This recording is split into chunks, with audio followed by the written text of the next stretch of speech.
Journey of the Sparrows, Chapter 4. It was dark when I woke, but I heard sounds and smelled coffee. My body was still stiff and aching from the trip. Julia pulled back our curtain and motioned for me to come with her. We left Oscar sleeping and went through the main room, where men still slept on the couches and the floor, and stepped into the kitchen. Alicia was bent over the hot plate, flipping tortillas on one burner. A pot of coffee boiled on the other. I took deep breaths of the warm, familiar breakfast smells. Alicia did not look up as Julia spoke to me quietly. Alicia thinks I shouldn't go with you today. I was sick again during the night. I could stay with Oscar. She'll take you with her and try to get work for the day. I told her you used to use our neighbor's sewing machine. Julia pointed to the kitchen window. Look, it's snowing. I turned to the window in wonder. Big flakes of snow were floating down from the sky. A few lights glowed dimly down below, and the street lamps cast blue circles. Cars and trucks moved slowly on the streets, but the sounds they made were muffled. Julia joined me at the window, and we gazed out at the snow together. Then I focused on the glass of the window. "Look, Julia," I said. The ice on the window had formed shapes like leaves and ferns. "How beautiful," I said. "How did the ice know what would make us happy?" Julia also touched the patterns. "It's like the lace shawls women wear to church," she whispered. Alicia handed me a cup of coffee. "You must eat quickly. We have a long way to travel," she said. "I'll try to get you work with me, but we've got to leave soon to catch the L. I doubt if they'll even notice your age." She crossed herself and went to put on her coat. Julia handed me a warm tortilla, held out my coat, and tied a scarf under my chin. "I'm sorry you have to do this, little sister. Tonight we'll write Mama." She pressed her hot cheek against mine, hesitated, then turned back to flip tortillas for the men. I hurried down the dark stairs behind Alicia, who said, "There's enough money to pay your way on the L for a few days." The cold air surprised me as we stepped out the door, and I blinked and felt damp snowflakes brush my eyelids and touch my cheeks. When Alicia paused to cross the street, I glanced down at the sleeve of my coat. Snowflakes, fragile bits of ice, lay against the wine-colored cloth. I touched one, amazed by its beauty, and it melted onto my finger. I bent down, scooped up a little snow with my hands, and put it in my mouth. I was startled by the coldness and tasted grit mixed in with the snow. Alicia grabbed my arm and hurried me along. We stopped at a platform beneath a little roof, and Alicia stood quietly, her eyes nearly closed, her chin tucked into her scarf, and her bare hands stuck into her coat sleeves. Empty train tracks led away from us, merging at a distance, and wire hung from one soot-covered building to another. Everything seemed gray. I thought about the pink, yellow, and blue buildings in the village at home, remembered the hot, burning sun, and pictured the sparrow from my story. In my mind, it perched on my shoulder and lit up all the gray buildings with color. Then I shivered. Although the snow had stopped falling, a cold wind was blowing against my coat and cotton skirt, and my long hair whipped across my face from under my scarf. Suddenly, the ground shook. I heard the screech again, rushing at me, crashing into my head. I slammed shut my eyes, threw up my arms to protect my face, and felt Alicia pull me. "Come, now! It's the L! Step inside," she ordered. I stumbled toward her and looked around. We had stepped into a train car and were pressed tightly against other people. A door banged shut behind us, and we were jerked into motion, faster than I had ever traveled before. I grabbed for a metal bar and stood swaying with the movement, then glanced at a young blonde woman standing next to me. Her eyes were outlined with bright blue, and she smiled at me with a painted red mouth. I smiled back before looking down and wondered what she thought of my darkness. The L stopped and started many times, and I watched Alicia. Her limp hair hung down her back from under her scarf, and her face, like Mama's, seemed swollen with age and sadness. The lines of her eyebrows, also like Mama's, almost touched the circles under her eyes. She wore wet tennis shoes with socks, and her legs were pale and streaked with light blue veins. Finally, she motioned me with her head. "Next time, we'll get off." She led me off the L and down several blocks bordered with crumbling buildings and their broken windows. One lot was empty, with only charred boards and trash. I thought of the garbage dump at home where the guardias left dead bodies. Then Alicia said, "In here." She crossed herself again. "Try not to act like you're afraid." I followed her into a dark doorway and up some stairs. A man with white hair stood in a partially open door at the top and snapped in Spanish, "You're late! That one, how old is she?" Alicia started to say, "My daughter," but he reached for me, grabbed me by my coat, and pulled me toward him. I remembered the man who had nailed us into the crate and squeezed my hand into a fist. 18, I answered. He held me so close, I could smell his breath.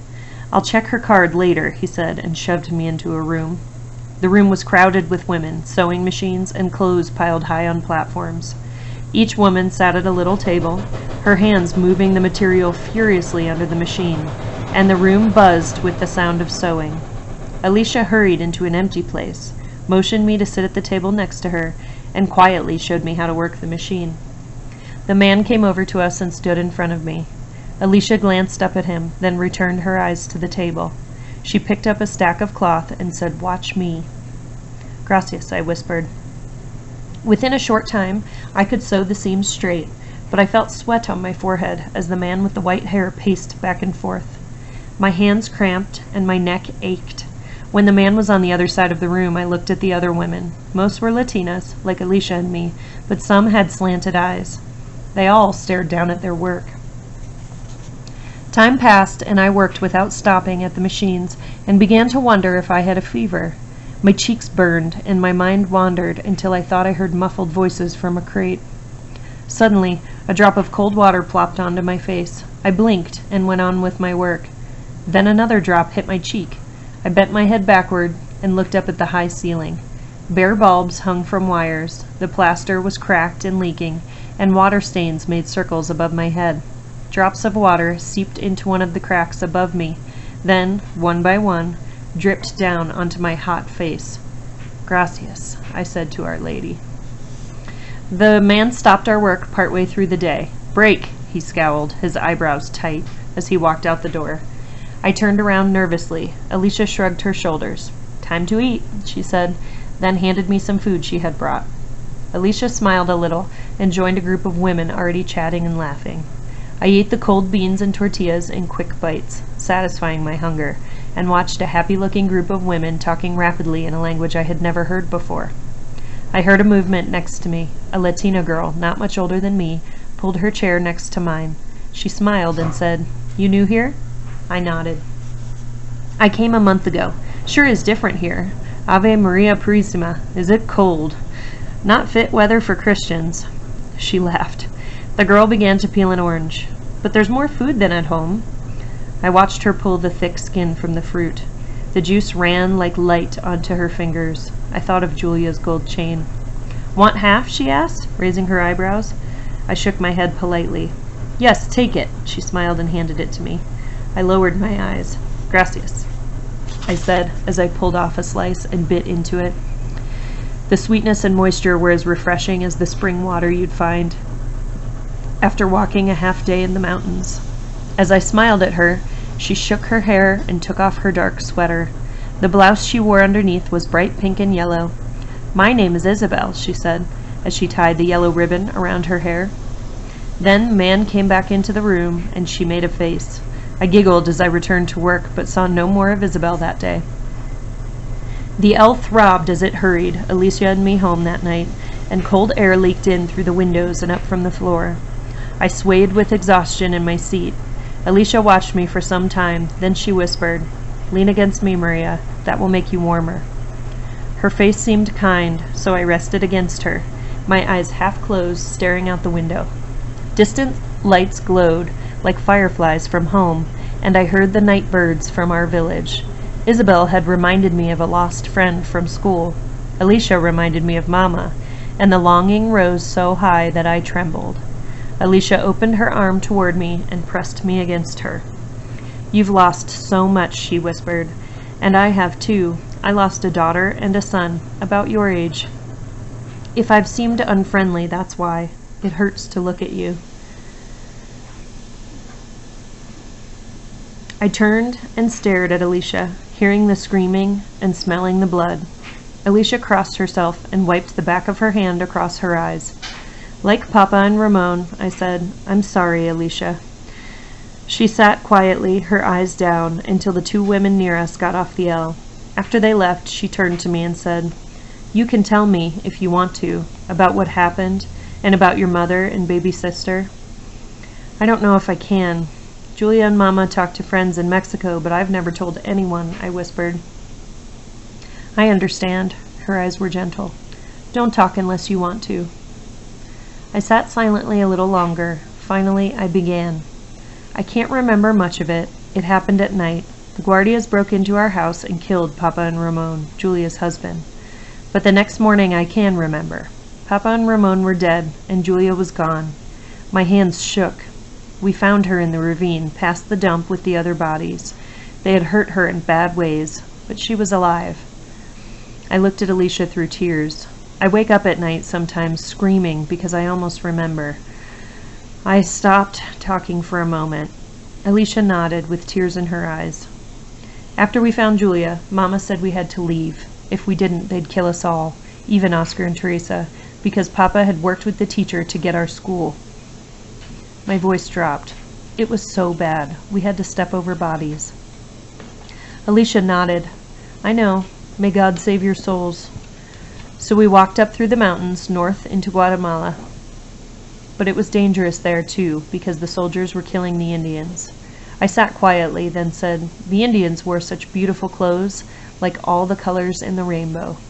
I know, Alicia said. Lots of time we didn't eat, but sometimes people gave us food. A couple of times we got work. But Alicia, my voice cracked. Julia was sick and thought she might be pregnant. Then her stomach started to swell. She'd cry and hold her hands against her stomach. Ramones, Ramones, she'd say. Don't let it be the Guardias. Mama and I, we almost couldn't stand it. It hurt so bad. Alicia hugged me. We walked for months in Mexico before we got a ride to Monterrey, I continued. Julia got a job in a textile factory for a while, and I cleaned for rich people, and we moved into a little shack near some other Salvadorans. But we still didn't have enough to eat. Teresa, my baby sister, was sick with worms and a fever, but Oscar was okay, just thin. Alicia shook her head back and forth. But some of the Mexican police found our friends, and when our friends couldn't bribe them, the Mexicans sent them back to El Salvador. I looked at my hands. They'll kill us if we go home, and the war's still going on. The L stopped at a station, and people got on at the other end. We sat in silence, and I remembered Papa, the last time before the Guardias came. I had knelt in the dirt behind the house, tracing words for him with a stick. The sun was red like a wound in the early evening sky. Papa sat on the ground, leaning his back against the wall, and said, You can read and write, and you've got the gift of an artist. They can't take that away. Papa had closed his eyes and tipped his face up into the wind. Come and sit with me, he said, not opening his eyes. I moved over next to him. You're the one who'll save the family, he whispered. I said nothing, but smelled on him the sugarcane fields where he'd worked that day. The church bells called out the coming night, and the chachalacas sang out in the dark. I keep thinking about Papa saying I was going to save the family, Alicia. I said, I don't know if I can do it. I cried, leaning against Alicia, my eyes so full of tears I couldn't see the lights. Alicia stroked my forehead. Sometimes it helps to talk, Maria, she said. Do you want to tell me more? I nodded. I don't like to tell Julia how bad I feel. She already hurts so much, but sometimes I think I'm going to break inside. I know, Alicia said, and crossed me on my forehead. One of the Mexican women in Monterrey helped us. She's the one who will read the letters we write to Mama. She knew about the people going north in crates. I choked on the last words. We had enough money to pay for 3 of us. That would leave us little medicine for Teresa. Mama said we should go. Teresa was too sick to make it. Mama said, Take Oscar and go. It's our only chance. Your father would want it. When Teresa's better and we've got money for a coyote, they'll come north and join us. So we left. Mama came with us as far as the river and cried when we said goodbye. Alicia held me against her, but I pulled back, urgent to tell her everything. We waited by the river before we got on the rafts. I could hear the frogs and see the shadows of the other people. The stars were clear, Alicia, like the Virgin's veil. The last thing Mama said to me was, "Take care of Oscar and try to help Julia with the baby. You're the one who can read and write. Papa believed in you." I put my face in my hands and tears ran through my fingers. "We had to pull Oscar away from Mama," I said. Alicia and I sat in silence, the L rocking as we traveled. Finally, I said quietly, "Alicia, back home, I heard the villagers whisper that the Norteamericanos, the people up here, had helped our leaders hurt us, that the guns they used came from the United States. Do you believe that?" "I heard it too. I don't know, Maria.